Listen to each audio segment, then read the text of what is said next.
Tahu-tahu tuh di balik pohon besar itu datang macan. Jarak 2 meter loh, gede. Dia lagi gitu-gitu kayak macan kelaparan itu gimana sih? Istighfar, makanya istighfar kata dia. Langsung digini-giniin kan aku. Kamu kenapa istighfar? Makanya jangan.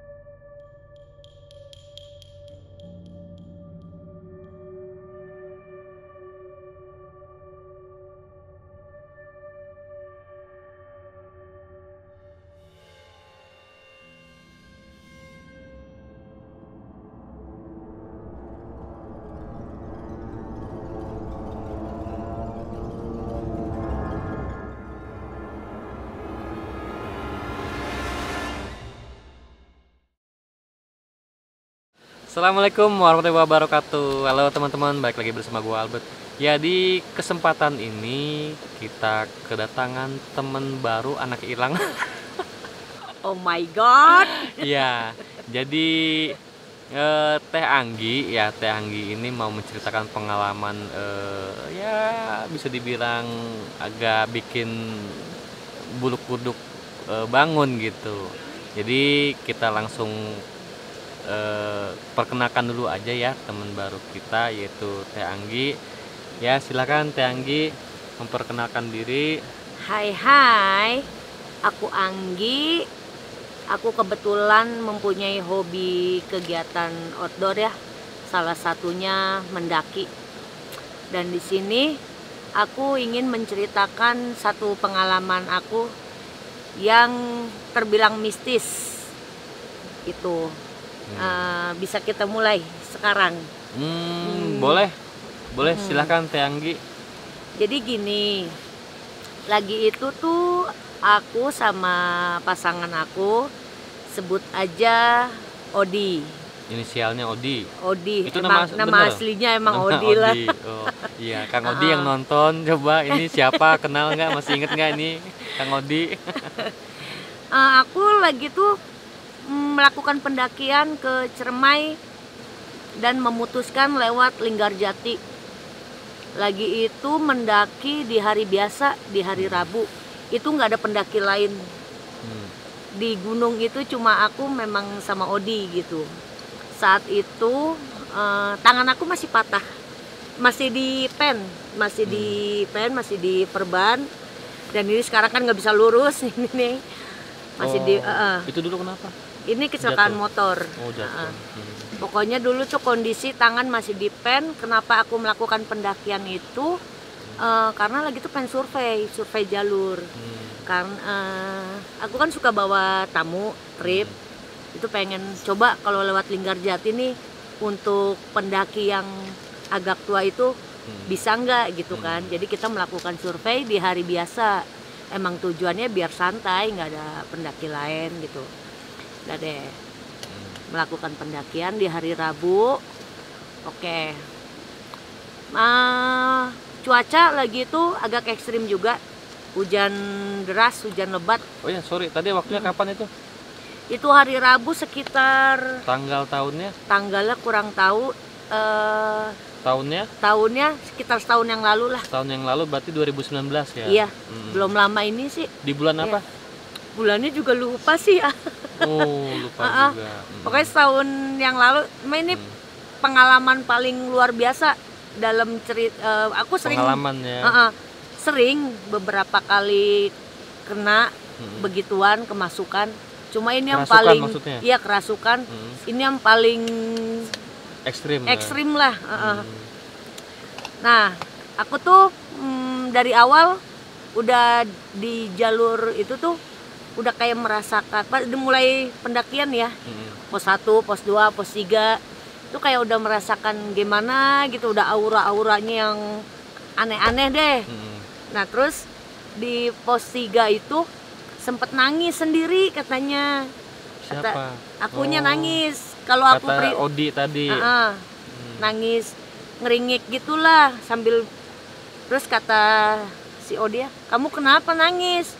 Udah sambil jalan ya, nanti biasa lagi gitu. Itu udah awal-awal yang aneh. Nah, tapi sadar nggak itu kamu nangis? Kalau akunya nggak sadar. Itu kan katanya dia kan. Tapi kamu sendiri nggak merasakan enggak. Kamu menangis nggak? Enggak, perasaan aku mah ya biasa aja, naik biasa aja. Terus kita ngecamp tuh di nama posnya Kuburan Kuda. Iya, Itu di pos 5, itu kita ngecamp di situ, itu masih biasa aja ya. Cuma karena cuaca sangat ekstrim, dari malam itu Odi udah bilang, sayang kita nggak usah ngelanjutin perjalanan ya, kata dia. Kondisi kamu juga nggak bagus, cuaca juga nggak bagus, persediaan air kita juga kayaknya kurang, kata dia gitu. Karena aku udah beberapa kali mencapai summit Cermai dengan hampir semua jalur, sombong. Enggak, pokoknya besok gua harus naik gitu. Gua harus tahu jalur lewat sini nih bisa dilewatin sama tamu gua nggak besok gitu kan. Gitu. Terus yaudahlah, kita mulai perjalanan lagi itu jam 7 pagi. Di next day ya, di hari berikutnya tuh jam 7 pagi hari bangun. Kamis berarti. Itu cuaca masih mendung. Kita terus naik. Sampailah di sebelum Batulingga, pos Batulingga itu pertengahan di Batulingga kita istirahat. Udah lagi sebelum itu juga kondisi aku memang udah agak drop karena tangan mulai kerasa sakit, kan masih patah. Itu mulai kerasa sakit, terus makanya kata udah jangan dilanjutin. Di pertengahan pos Lingga itu kita masak, makan. Karena aku lagi sakit, aku diem aja, udah duduk kayak begini aja sambil menggigil. Si Odi yang masak, nyiapin semua menu lah untuk kita makan gitu. Dah katanya juga aku udah mulai cengar-cengir gitu, senyum-senyum sendiri, gini-gini, terus senyum genit gitu, gimana sih? Kayak bukan aku banget gitu, aku kan maskulin. Nah terus mau dia sih didiemin aja gitu, dia terus masak. Nah pas udah selesai, maksudnya udah jadi masakannya, ditaruh di depan aku. Sayang makan, kata dia gitu. Enggak, udah kenyang, kata aku gitu. Ini makan, tadi katanya lapar. Terus katanya aku tuh ngelirik dia tuh udah sinis gitu. Udah aku makan, makannya juga kayak bukan manusia katanya.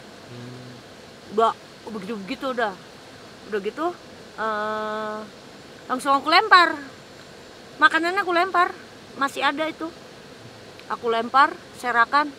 Langsung kan dia marah, apa-apaan sih, kalau emang nggak suka sama makanannya jangan dibuang. Cuma aku diem aja katanya, diem aja udah begini lagi. Nah terus kata dia gini, yaudah ya, udah aneh, kata dia gitu. Enggak, aku nggak mau ngelanjutin perjalanan, kata dia gitu. Pokoknya kita harus turun, persediaan air juga tinggal segini, kata dia gitu. Aku marah di situ, langsung berdiri, nunjuk dia. Pokoknya nggak mau, gue setiap ke gunung ini gue pasti sampai summit gitu, sampai puncak. Masa iya gue ini nggak bawa keril nggak sampai puncak gitu? Jangan jadiin tangan gue begini nggak bakal jadi halangan, kata. Sombong lah ibaratnya. Nah dia sambil beresin yang tadi aku lempar kan, sambil ngedumel, ya udah sono, kalau mau naik aja sendiri, aku tunggu sini, kata dia gitu. Ya udah, gue juga nggak butuh lu, gue bisa kok, gue udah berkali-kali ke gunung ini gitu kan. Bawalah aku keril yang isinya air minum sama cemilan, bawa keril. Dia tetap nggak mau ikut aku, dia tetap tunggu di situ.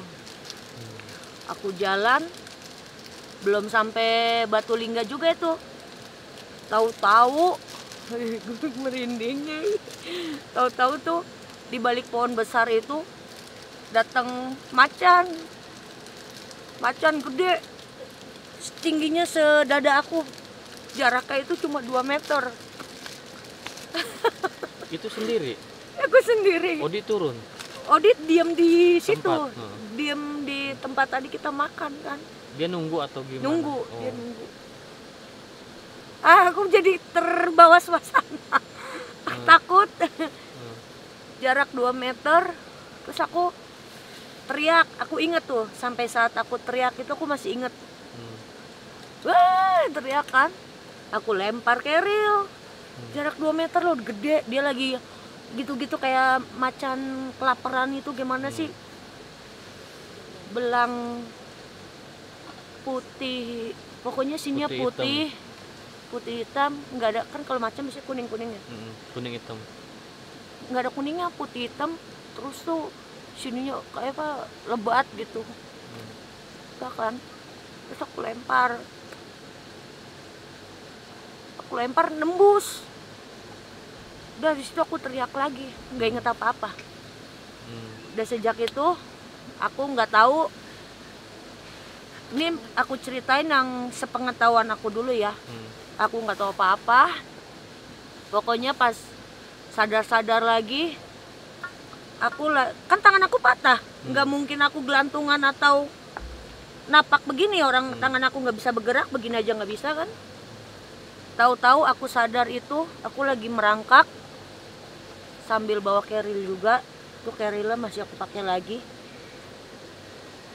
Terus nengok begitu, sadar si Odi lagi ngejar kan. Aku ngapain gitu? Kok dia di sini? Istighfar, makanya istighfar kata dia. Langsung digini-giniin kan aku. Kamu kenapa istighfar? Makanya jangan sombong kata dia. Nggak tahu bagaimana lagi. Tahu-tahu aku udah lagi nyakarin pohon. Terus sadar lagi, astagfirullahaladzim, itu pohon sampai begaret. Kalau handphone Odi nggak hilang mungkin tuh masih ada fotonya. Itu sampai dalam, padahal aku tuh nggak ada kuku dan nggak mungkin, kalau secara logika tuh nggak mungkin, karena tangan aku patah, lemas, begini aja nggak bisa. Dah di situ dikejar lagi. Pas sadar lagi di pos Tanjakan Seruni. Di Tanjakan Seruni itu aku lagi duduk. Kan aku jilbab. Kalau pas lagi kemarin itu aku jilbab. Aku lagi begini. Pas aku sadar, ngapain sih gitu kan. Si Odinya tuh udah kayak orang pasrah. Danggi, kuatin, lawan, lu tuh pasti bisa kata dia. Emang kau kenapa gitu. Udahlah pokoknya jalan, ditarik lagi sama dia. Sadar lagi, udah agak turun lagi, aku lagi ditampar. Aku lagi dipegang lehernya, ditampar sama si Odi. Aku sadar. Di situ aku udah punya pikiran, wah, laki gua gila, pengen bunuh gue, gitu kan. Di situ aku mulai nangis kejer. Kamu kenapa mukul aku gitu? Kamu mau ngapa-ngapain aku ya gitu? Gi, lu tuh mau ke jurang. Udah gua bilang itu jalannya yang bener, bukan ke sini. Lu mau ke situ gitu.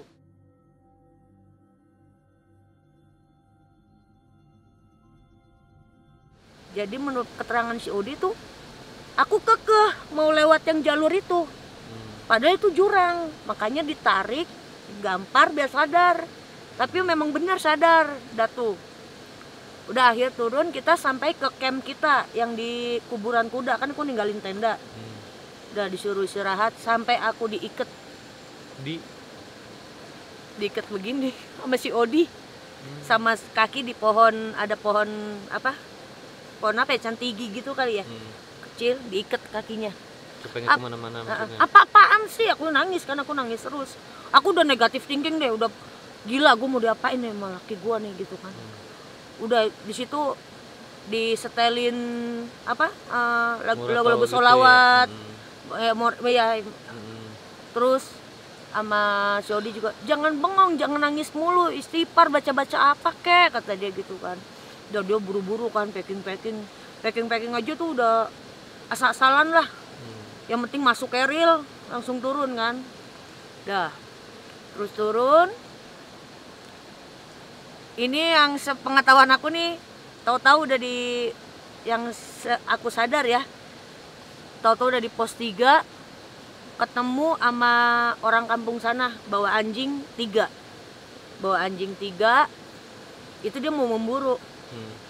Kalau anjing kalau ketemu orang kan biasanya kan nyalak kan ya, berani gitu orang anjing pemburu. Itu tiga-tiganya anjing itu pas aku datang dia malah ngeliat-ngeliat ke kaki tuannya kayak anjing ketakutan gitu. Gimana sih? Aku deketin aja dia kayak anjing ketakutan, mukanya mundur-mundur gitu. Nah terus sampai si pemburunya bingung, ih ada yang aneh nih katanya gitu. Kang, iya kenapa katanya, istrinya katanya gitu kan. Ya udah Pak, lewat aja lewat gitu, kita mau istirahat dulu, hati-hati ini ada apa sih dia bilang itu, pokoknya piaraannya nggak pernah kayak begini, ini mah ada yang aneh katanya gitu. Mau saya temenin nggak kata pemburu itu gitu. Udah nggak usah Kang, nggak kok, udah nggak ada apa-apa kata dia gitu kan. Kata si Odi, udah tuh kita rehat apa makan. Pas lagi aku makan itu tuh perasaan tuh di belakang, di pos 3 di belakang aku tuh kan ini ada pos, aku duduk di sebelahnya ya, ada sekelebat apalah itulah, aku ngerasain nengok gitu nggak ada. Terus aku di situ mulai ketakutan kan, aku kenapa sih kataku gitu.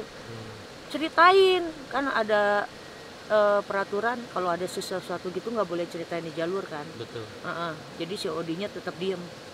Udah pokoknya kamu sadar terus, dibawa ngomong jangan bengong kata dia kan. Udah habis makan ayo cepat kita turun. Udah tuh turun dah, intinya mah udah sampai base camp nih ya. Udah sampai base camp, malamnya katanya aku kumat lagi. Sampai orang base camp pada datang semua ke tempat aku rehat tuh di base camp Linggarjati. Ada thank you Bang Opik yang udah nyelamatin aku.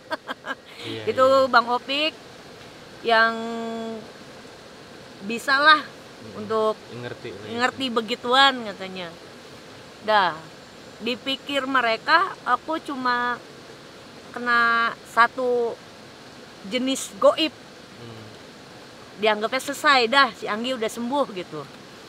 Besoknya kita pulang ke Cirebon, mampir dulu ke rumah temennya Odi, sekalian silaturahmi kan. Udah tuh di rumah itu sih awalnya biasa aja, aku bercanda sama anaknya Bang Bajek, nama temennya Bang Bajek. Bercanda, anaknya masih umur 5 tahun, ngobrol makan dah. Habis makan aku ngantuk. Pas udah mau tidur itu mulai katanya, mulai matanya mendelik-delik gitu. Terus jalannya mulai ngerangkak kayak harimau gitu, ngerangkak ke depan. Terus ditoel, langsung aku nyakar begitu. Karena sofa sobek, sofa sampai sobek katanya. Terus aku gituin anaknya, gini kayak nyaka gitu, anak kecil gitu. Langsung anaknya kan teriak ketakutan kan. Udah di situ kayak aku ngamuk-ngamuk lah katanya gitu kan. Itu Bang Bazek coba videoin berapa puluh kali nggak bisa, nggak ke save. Terus cuma ada gambar lantai doang, padahal kameranya itu ke aku katanya. Itu pokoknya nggak kesimpan lah. Sampai akhirnya didatengin ustadz kan, ustadz daerah situ. Ustadznya nggak kuat juga, manggil orang pinter akhirnya. Di situ orang pinter bilang, katanya aku suruh balik lagi ke sana, ke atas, ke Ciremai lagi. Sorry, tadi sebelumnya udah nyampe puncak belum? Enggak. Oh. Pas yang aku ngeliat macan itu kan turun, katanya aku udah turun. Gitu kan. Suruh balik lagi ke sana. Katanya suruh balik lagi ke sana, dah. Itu di stop dulu ya cerita yang pengetahuan aku. Dan Odi cerita selama perjalanan,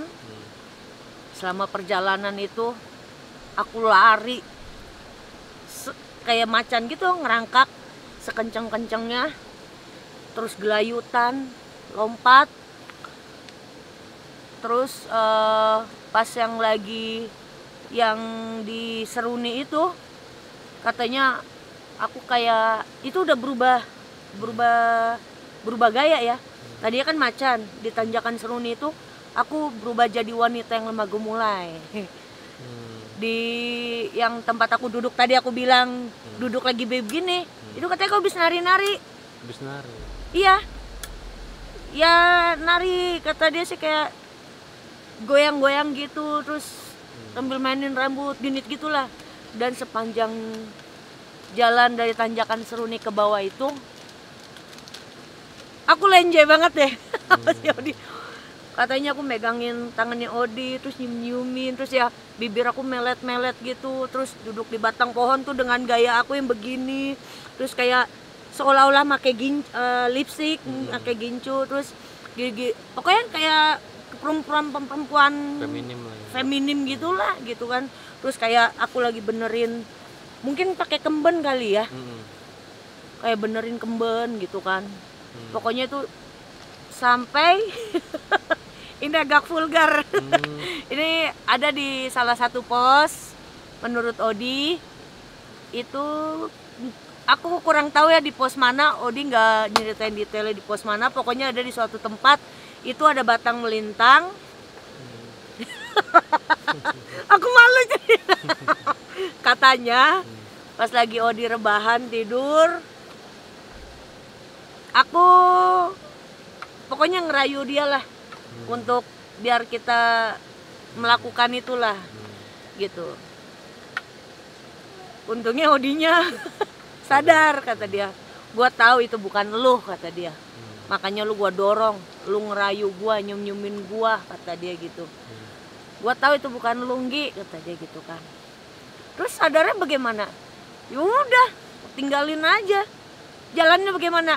Liuk-liuk, jalannya gemulai begitu, lama banget, kata dia.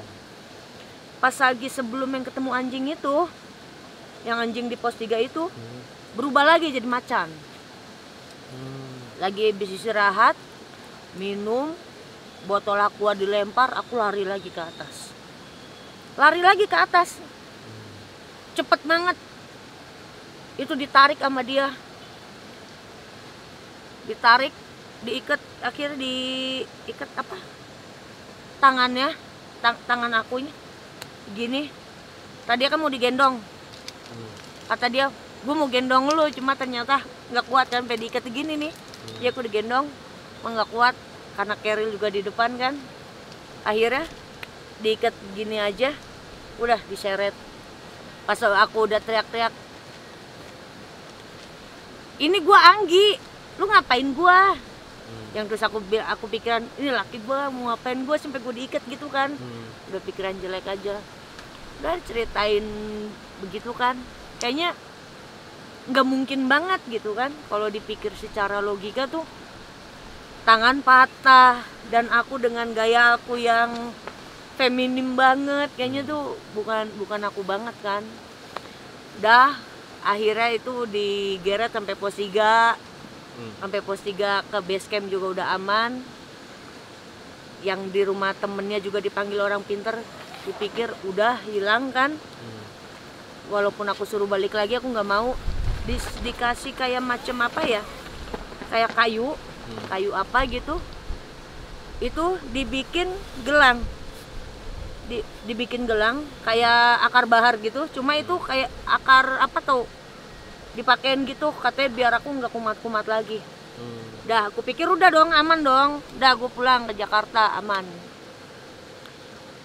Mandi, aku lepas semua gelang. Aku kalau mandi aku lepas semua gelang itu. Malam itu sehari setelah aku nyampe di rumah, kata anak-anak, pokoknya aku tahu pagi-pagi anak-anak udah nggak ada di rumah. Aku kan rumah aku sama rumah mama itu deket, beda berapa rumah. Udah gitu pagi-pagi aku ke rumah mama, anak-anak mana? Kok nggak ada di rumah gitu? Semalam nangis, kata mama gitu.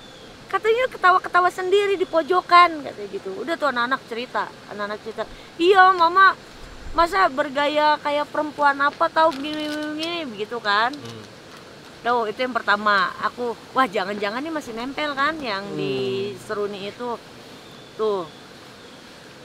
Terus kumat lagi di Mandalawangi ada Embo. Itu berupa macan lagi. Di sini dong. Bukan di sini.